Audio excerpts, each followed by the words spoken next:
All right, so we have a corded instrument here. The ends line up, doesn't go in just anywhere, it has to be the little V's matching up. Snap through. USB can go into any USB in the computer tower down there. And then to turn on the device, there's a little icon right here in My Packs. You'll click and it'll make it active. And you can see that we've got a screen that pops up that we're just taking intraoral photos. So before we actually work on a patient, we want to put a shield on. You can do that before you activate things. The camera part goes face down, like so. And you just pull, and there's extra pieces that can sit on here, or you can pull it off. So, ready for a patient now. So if we want to go and take some pictures of Val's teeth, we've got a couple options. Now, one hand usually is not quite as stable as we want it to be. So I like stabilizing a little bit with a second hand and getting a finger rest in there. So if we're taking a picture of Val's lip, we just press the button. When you release it, it'll take the picture and it'll pop it up on the screen there. If we want to take a second picture, you just press the button again and it releases it and it'll save it in My Packs. So we're taking a picture of the lingual wire, releasing. Looks like Val needs a cleaning. Been a little bit. She's busy, she's a dental student, she's studying. We can take a picture just to say, hey, we want a picture of Val herself.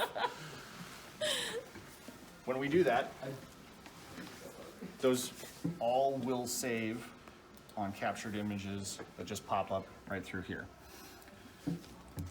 In the case that we can't press the button for some reason, I need two hands to have as much stability as I want, you can hit freeze frame right here.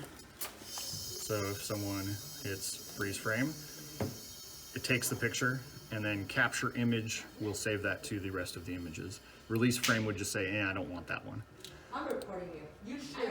When you're done with your session, hit end session. This is a screen that you can move around depending on where you want it to be. You might put it on your third screen so that you can see a little bit of what you're taking a picture of rather than having to look behind you. So if you have it on this screen, you're not going to have it on that screen.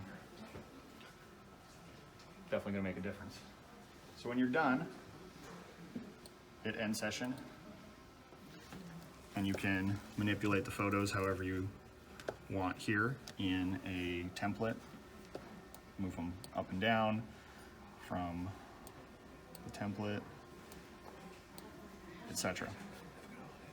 Save, approve, and you're good with intraoral photos.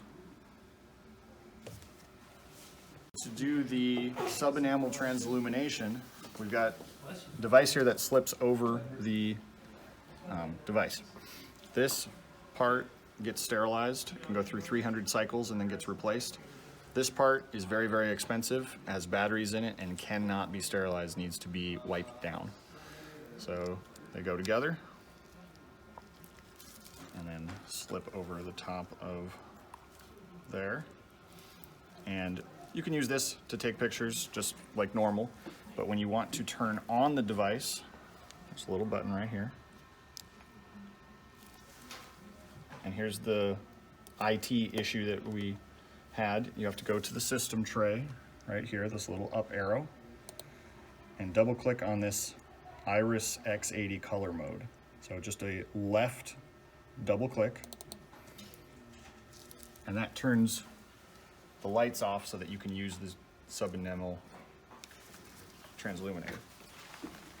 So we go to Val, and you can see here, we find the embrasure and we settle it down in between the teeth.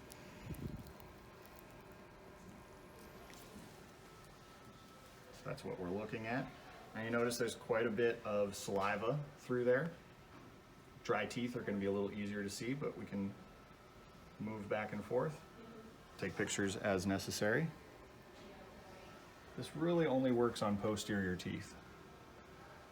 Doesn't work super well. I'll show you on anteriors. Just because they're thin teeth, buccolingually, they don't show as well.